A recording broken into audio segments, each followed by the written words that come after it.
Tony Grant. Tony Grant. How are you, Tony? What's up, guys? Chilling, chilling, my man. Tony Grant, creator of the New World comic. How are you? I'm doing good. I made it. I made it through 10 months of comic book and writer's hell. You did. I made it through the storm, man. I feel good. I'm pumped up. Yeah. I'm glad I got through it. It was a tough process, but yeah, it's ready to go. It's ready to go, and I hope comic fans love it, man. I put a lot of work into it. It was a struggle and like a grind, right, Tony? I'm sorry? Was it like a struggle and grind to get this out? It was a struggle and a grind. I remember when I did the show last time, the target date was October. And honestly, I could have released it around that time frame, but then I decided that I'm just going to do a double issue. And I was like, man, you know what? You know, like this is the end of the first arc, of the first like act, you know, in 3 books. Yeah. So I'm going to just finish it off big before I start the second arc of the series. And I'm just going to go for 48 pages. And I did myself in. I gave myself extra work, went crazy, went mad at the computer writing, and yeah, it was a hell of a process, but it's still gratifying because I love it, and I said I'm going to stick through it until I finish that last page, and I'm going to get it out there. I love it. So, I love it. You sent it to me the other day. It's called Trinity, right? Yep, Book Trinity. Yes, Book Trinity. It's the New World Book Trinity. Oh, I love it. It picked up right where the last one left off. Like it was really good. The notes I had, I loved Eric Vaughn talking shit on Twitter. I love that. Yeah, Tweep was it called? What was it called? Tweeper. Tweeper. Yeah. That was. In case, yeah. So I don't want to get sued, so I just made up a Twitter. Tweeper. This is official Twipper account. So Twipper. It's like Twitter, but it's 2 P's instead of T's. Yeah. He gets on there and goes crazy. Yeah, I love that. I love the stuff you work in. Like, social media. You work in a lot of cool stuff, like urban life and graffiti and shit, and just so much cool shit. Like, I still love the artwork, too. The artwork is amazing. Yeah. I can't wait to see what Nomad's going to do. Nomad is so badass, bro. I love that dude. He just went down and hunted some guy down who's supposedly, like, this great warrior, and he just fucking killed him. Was that Ken from Street Fighter? You know what? That is going to be the big Easter egg. I'm doing the trivia at the book signing, and I'm going to give a copy of Mortal Kombat either on Xbox One or PS4 to the first person who could actually guess who that was, who Nomad was talking crap to. Because you knew that somebody had to break the fourth wall in this one, and it was Nomad. But you're close. Close, okay. Not quite. All right. Not quite, but I will be doing a giveaway on Street that. Street Fighter was my first thought, and because I saw the red, I was like, it's got to be Ken. You had in one of the older books too. You had a spoof Street Fighter game ad for people that lived in New Babylon. It was called like Fight Street or something. It's called Fighting in the Street. Yeah. Fighting in the Street. Yes. Are you a Street Fighter player? I love Street Fighter. Awesome, I suck at it online, but it's been my favorite game since what? Yeah. 1987. Dude, that's cool. I actually just started looking into it competitively. Like I just bought Street Fighter 5 because it was on sale, and I've been really big into 2D fighters. I got Mortal Kombat 11. I've been really learning that competitively, and I'm like, everybody says Street Fighter is great, so let me check this out. And I've been kind of getting into it. It's very interesting. Love Street Fighter. I'm not good like as far as online and competition, but I just play it. It's nostalgic. It's colorful. Like if you look at the artwork in the New World, it kind of has that same. It's crisp and it's vibrant. Yes, I've always been a fan of Street Fighter. I love too, Tony. I want to bring up the fight in Uganda. Just everything about it. I loved the destroying the Hummer, Goliath when he just like, I think he like uppercutted the Hummer coming at him. Goliath and Crimson fighting together was so badass, and him like calling, what is that thing up in space? Quinn's Eye. Quinn's Eye, when he called that to take that jet down, and then just her Crimson ripping that other bitch's head off was like, you saw the spine coming out. Like that shit was dope, dude. Yeah, I enjoyed every frame on that fight scene. I'm telling you, I choreographed it. I tried my best to make it because it's cartoony, but I wanted to make it really graphic. It's And I wanted to show how much of a badass Goliath is, because he's my favorite character. It's him and Crimson, and I actually like the order, and it pisses me off, especially in this one, because a lot of people are against him. But they're really the good guys. If you read the book, that's what I want to find out. I want to find out, like, who really is the good guy. Like, is Goliath really got the best interest out, or is he got another, like, plan? Like, I don't know yet. Yeah. He's a complex guy. He's a historian, a philosopher. He's the anti of Thanos. I love his version of creating a new world is, hell, I'm not going to wipe out half the planet. I'm going to expand.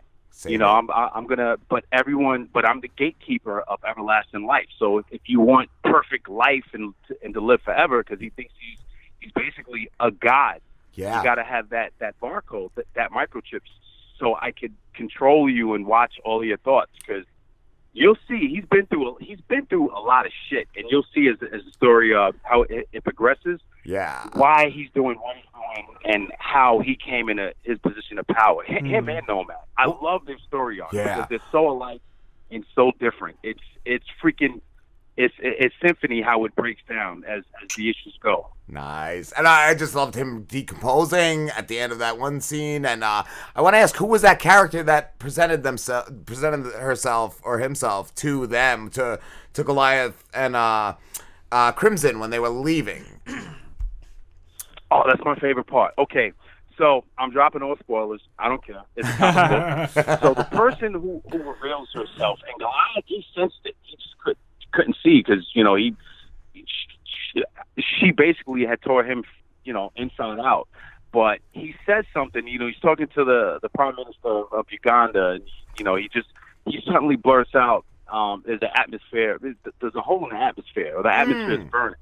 Yes. And then he just freaks. Just goes completely insane, and you see all the gravity has left his body. So what happens to him is what would happen to a human if we stepped on Mars or Saturn or a foreign planet and our bodies and cells just couldn't understand, the physics of that planet. Oh. So what happened to him is, the Genosapien, the alien, the matriarch, where he engineers his DNA from, which is the big secret, I nobody knows but him.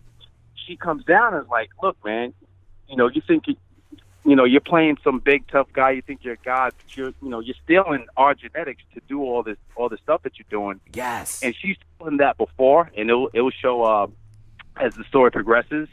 But this time, as Goliath is all whacked out or whatever, he's being torn apart. She goes to Crimson, and Crimson sees her, which is like absurd, and she freaks out. And it gets crazy from there, guys. It really does. It's good. Is Goliath a clone of like another version of himself? Like that's. Yes. Yep. Yes. He it says in the very beginning when he's talking to his doctor. Yes. His doctor is going over his his stuff and everything. And as you can see, he's got all these wires and cables looking to him. Half of the tank is blood red. The other half of the tank, is green. Transfusion is like some bright green. Yeah. And basically he's breaking it down. He's saying, "Look, man, I've cloned you over and over again, but this time I think you're out of clones, but if you die, this is it." So he has to find a match of his DNA in order to I guess perfect himself and keep cloning himself and live forever, because that's what eventually he's trying to do. Yes. Wow. Well, I love it. I love you it. see the man is he's 86 years old. Yes, they He's did. an old guy. They pointed that out. I did. I love that. I was gonna say too, if you need like some some guerrilla broadcasters that live outside. Ooh. And it could be us. It could be us. We're like in a van. Slambo's like our muscle. We're broadcasting to people and we're telling the truth, because the Vaughn News Network is lying to everybody, but we're telling the truth, and then something goes wrong. Like they're trying to take us out, and something goes wrong in New Babylon, and then they come to us for help. Fucking. Okay, so check this out. You guys are going to be in issue 4 because we're going to New Mecca. And New Mecca is like a cyberpunk wasteland. Like, I don't know, I forgot what stage it is. But when Nomad goes to space and he's talking shit to the Quin's Eye, then he flies down and he says he's going after Aaron. He's at the wall of New Mexico, and it looks like it's some wasteland dump. And when he gets there, he's like in love with the place, and he sees it's real, it's realness, and it's like, think Mad Max and cyberpunk. It's futuristic, New Babylon. It's not like, all the fakeness in New Babylon. Yes. He hates New Babylon. Yes. So you guys are going to be like, the broadcasters, the YouTubers or whatever you call it. I have a spoof app on that in the book too for YouTube. You guys kind of, I don't want to spoil it, but you guys will check yourselves out. It's pretty dope. That's dude, awesome. Thank you, Tony. That's exciting. Wow. Thank you. Yeah, I just came up with that, and jotted it down real quick. I'm like, that'd be awesome. And I love to see, and I want to say, I love that you have stuck with it, because we talked to a guy years ago who was talking about putting this in and came out with something and then never fell off the face of the earth. It was like, wow. Yeah. I'll tell you what.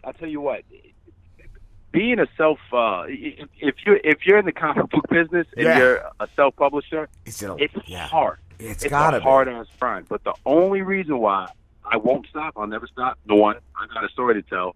Two, I love it too freaking much. I love it. I mean, I'm a geek, man. You gotta see all my posts. I'm a geek. I love it. Tony. No, man. On the next one, because I have you guys, I have all the footnotes. I have a cameo with you guys in there. I hope you guys. That's awesome. And this one won't take me as long. It won't, because I'm starting a new arc, and it's back to the 24-page comic books, and and the big one will be the third one of that. Okay, that's cool. I like that too. That's something to look forward to. Every third one or whatever is a special double issue or something. That's rad, dude. It's like a giant size X-Men, man. Yeah. So I do have to say something, Tony, and hopefully this doesn't make you omit me from the next issue. But there was something that I was very disappointed in the third issue, in that 48 issue, which was amazing until we got to the fight. It was a lot of action, and then Crimson's shirt started coming apart, and so I whipped out my I whipped out my dick and held it in hand, and while we went frame by frame, I was going slowly pumping, and I never got to see her tits, and it really made me upset. Tony, so you gotta send him the X-rated version, Tone. Oh God. I do like you got a Kevlar suit. I don't know what to tell you. I like the sexuality, but it wasn't gonna get but she kept control of it. It wasn't. Yeah. I like the sexuality you put in the book too, though, Tony. Even there's one ad for party clones. You want a hot party girl, so you could order a clone. There's all sorts of cool stuff you put in there. Even I love too. I don't know if that was in the third one, but there's a scene where a robot is scanning, the drone is scanning everyone, and you can see their profession, you can see what that was cool. Yeah, what crimes they've done, or this person's a prostitute. I like that you put all that kind of stuff in there. It's really Hey, can I cool. tell you guys something? I was afraid of that page, because when I did that, and that was the first page, and real quick, I promise I won't babble or ramble on. When I did, that was the first page, and when I did that page, I said, "Oh shit, I'm going to be in so much trouble. I'm going to piss off everyone." And because it's sensitive times, Yes. I'm like, oh, they're going to come after me. They're going to say I'm insensitive. But I said, you know what? It's a freaking comic book. It's fantasy. Nah, I'm putting it in there. Good. And it's Nomad. It's his perspective. It's how he views people. So. Oh, yes. I don't know. I love Eric Vaughn. He's such a dick. He's such a douche, but I kind of love him. He's just a party guy. He just wants to fucking have fun and shit. Oh, dude. Yeah. See, and it's funny because a lot of my readers go, I hate Eric. I can't stand him. He's so evil. And I have to correct them. I'm like, no, he's not evil. He's just an asshole. Yes, and that's why I love him. Bro. Yeah, he's protecting the world, and my favorite part, or one of them, is when he's on Twitter. I'm sorry, and he's talking crap about what he just did to Rock. Yes, that was amazing. I'm like, this guy's gangster. Yeah, but wait till you see him in New Mecca. Oh yeah, if you look at his first tweet where he's talking to the lounge. Yes. The party we get that's to set see up him, for him. in full form. Oh wow, yeah. I love that scene with Roxy when the drone. It was real gruesome when it like went to her eyeball. Took out her implant that was in her eye. Yeah, she Yeah. had like an illegal implant in her eyes. Can you tell us if that like destroyed her eye? Like, is she ever going to be Yes. able to see out of that eye again? You'll see in issue 4. Oh, you'll see in issue 4. Cool, Yep. cool. I got to keep that one a secret. I got to keep something a secret, but you'll see. It gets interesting because that's going to be the beginning of her story arc. Because if you noticed in issue 2, when the kid's on the train, he's running from the drones or whatever, and she's sitting there all cool and cute and flirty, and she winks at him, you know, and then she goes, "Hey, that was a pretty cool move, you know. I'll see you around, kid," and she walks off. And you get the impression she's like some Uber hacker. She's real confident. And they come and put her ass right in check. Yeah. And that throws her off for a loop. So, yeah, you get to see how it shakes her up and how that begins her, you know, her story arc. Because she's not just a filler character or a cute little goth girl. Nah, she goes through some shit. I mean, they all do. I put all my characters. Characters do a lot of deep shit. Yeah, I want to ask too. Are we gonna see any flashbacks to World War III? Yep, you sure will. Cool. Definitely will. Cool. Yep, it's all a part of Nomad's plan. So since we brought up Street Fighter earlier, and like your art style and everything is perfect for a 2D fighter. Like, I want to play a 2D fighter with your characters. Ooh, Nomad versus Goliath. Yeah. Holy shit. You need to get a hold of an independent game developer on Steam or something and make that happen. Oh my god, that would be the best. That would be crazy, man. Yeah, that would. Gosh, man. And this will bug you guys out. I promise I'm not. I ain't making this up, but I have a 500-page dossier on the story, how it ends, and spoofs, apps, games, and stuff like that. And the spoof fighting game I have in the comic book, I think it was in the first one, is actually a 2D game inside the new world. And you actually see the gameplay. And when Nomad, when he gets in New Mecca, he's almost like a child because he's blown away of what he sees. It's not like and he wanders into an arcade, and the kid is, and some kid is playing fighting in the streets. Yeah. And he goes, "What's that?" And he goes, like the kid's like, "Oh, I'm playing this game. You know, you want to hop in or something?" You know, he challenges him, and Nomad goes, "Well, why don't I want to fight you on this? I'll fight you in real life. That's what I do. I don't do games." And the kid goes, "Nah, man, just play. And there's a whole crowd cheering him, like, play him. It's a cool little scene. So he plays him. Nomad, he loses, gets mad. He puts his arm out and he blows up the arcade machine. It's just a cool little scene. That sounds great. Oh my god, Tony, that sounds awesome. Oh. Tony, I wanted to ask too. As far as grinding to get the book out, you also have the book in comic book stores, correct? Yes. So the New World should be available. I say should because I'm still waiting on prints. But honestly, I'm giving an official release date of next Tuesday. Okay. And all digital prints, downloads, will go on sale on Friday morning. So book 3, the big one, this is the big one, will be on sale on Friday as digital downloads. You can pick that up at www.graffiticomics.rocks. And it will be in Oxford Comics and Games and also my parents' basement, 2 of Atlanta's biggest comic book stores. And you can pick those up next Tuesday. Nice. Was it a grind getting it in the comic book store?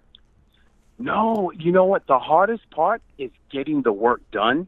Okay. And being committed. It's you know, and believe it or not, that's the easiest part because I write it, I draw it, I get it, I get the prints, the distribution, and I run to Oxford. And I bring a big old box to the store, and I go, "All right, it's done." And they go, "Okay, cool," and they put it on the shelves. Wow. I just got this today too.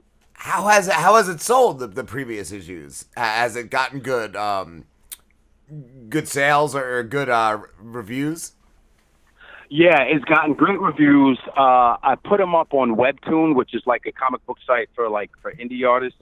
I think right now, I'm pretty sure the score had dropped because I haven't been updating it in a while. But I think the last time I checked, because I was working on book 3, I think I was either 9.5 stars out of 10. Yeah. And as far as the sales, the sales have been good because I've sold out 3 times already. That's what's going to ask. It slowed down a little bit because a lot of fans already picked it up and they were like, "Okay, where's book 3? Where's book 3? Where's book 3?" You know, and it happens.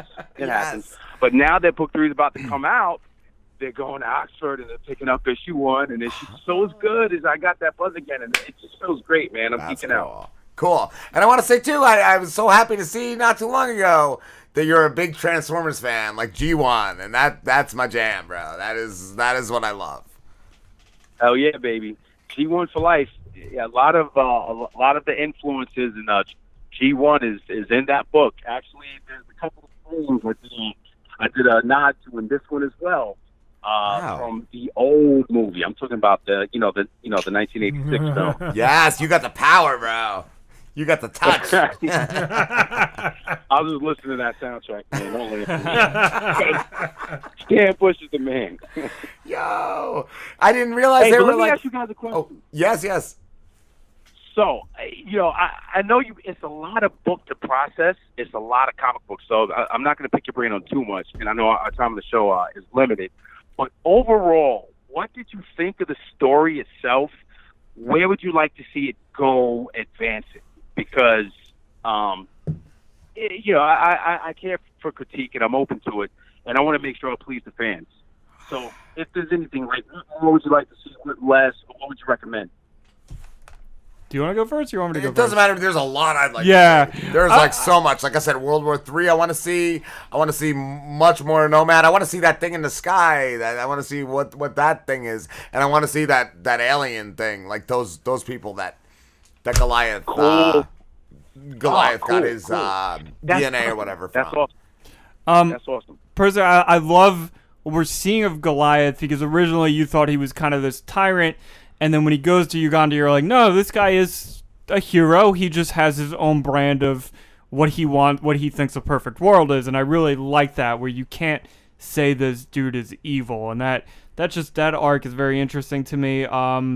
Definitely more of Nomad. Nomad is amazing. And I keep seeing at the end of the comic this clown dude. I want to see the clown dude. Oh yeah, Chronic, bro. I want to know what. And who's the guy and the girl on the motorcycle? They look like they're out of like a romance novel cover, but they look like they're gonna fuck some shit up. So that's Riff and his girl. That's Sheila. The clown dude, his name is Chronic. We will see him next in New Mecca.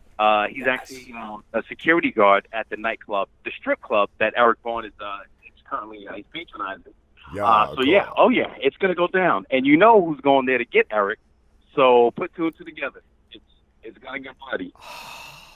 Awesome. And as far as like, if I was to give you any criticism, the only thing that I'm not really connecting with is the story of the kid that was in the first 2 that they're all looking for. I'm thinking that's gonna like be something though. Like that's gonna be something major. Oh, well, it's I'm glad you brought that up, because it was a big debate, and I did actually ask a lot of readers. So, like, would you like to see him in book 3, or do you want him to sit on the sidelines? So I went with the fan vote, and I left him on the sidelines. So as for right now, he's dead. He's super dead. He's gone. That's what I didn't know. I didn't know if he was still. But they're still looking for him though. So Eric, as you can see, Eric is kind of like whatever. I'm pretty sure he's dead. I just want to see the body, confirm it. But Nomad really, really, really wants to find him. And he says in the beginning, it doesn't matter if he's alive or dead, just find him. So Nomad is cooking up some shit. So there's something with that kid. Yeah, I think even if he's dead, he's going to be brought back or something. There's going to be something with him. And one more thing, I want to see Crimson's tits. Well, you saw Shiva's. I know. I did that by accident. I noticed that. I was watching. I was looking very closely. I did see that. And it was kind of gross because when I was inking the page, and my fiance, she glanced over at it and she said, "Oh my God, what is?" And I thought the first thing she would say was like her breast is exposed. She goes, "She's coughing up all that foam and mucus and the poor thing." I'm like, "Sorry, you think she's poor now? Wait to see what Crimson does to her ass." Love it, Tony. Tony, we had to wrap it up, dude, but it has been a pleasure talking to you, man. It's always awesome with you guys, man. As soon as I get the physical copies, I will send them off to you guys, signed and everything. Awesome, I'll throw in a couple of extra goodies because the book signing, I think I'm looking at the second week of June. That's going to be huge. Going to have cosplayers of Roxy. I'm going to have a huge life-size stand-in, bunch of posters. You got some video games. It's going to be great, man. Cool. I'll tag you guys when I post it on Twitter. Awesome. And and you guys, I'll see you guys in New Mecca in issue 4. Dude, I can't wait. Thank you, That'll be Tony. exciting. That's so cool. So cool.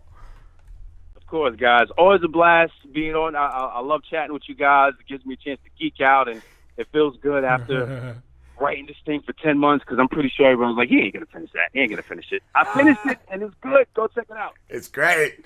We'll talk to you next time, Tony. All right, guys. You guys be easy. It was good talking to you. You too, brother. too. Have a good one.